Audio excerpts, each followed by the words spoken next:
মাঝরাতে ঘুম থেকে তুলে গোলাপ আর চকলেট দিয়ে বর বার্থডে উইশটা করেই ফেললো। তারপরে দেখো পরের দিন কি সুন্দর একটা কেক চলে এসেছে। Birthday, dear Madhuri. Happy birthday to you. Yay! আগে তুই পেলি। মাকে হ্যাপি বার্থডে বলে দাও। বলো বলো মাকে বলো। বলো মাম্মাম হ্যাপি টু ইউ। বলো। এরপরে শুরু করলাম গিফট খোলার পালা। প্রত্যেকের গিফটই খুব সুন্দর ছিল, গণেশ গাছ আর এই বরের তরফ থেকে ল্যাপটপ। আমার জন্মদিনে আমার সোনামা সব থেকে বেশি খুশি হয়েছিল, আর এটাই হলো আমার কাছে সব থেকে বড় গিফট।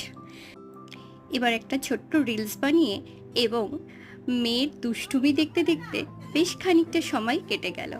এরপর আমরা চলে গেলাম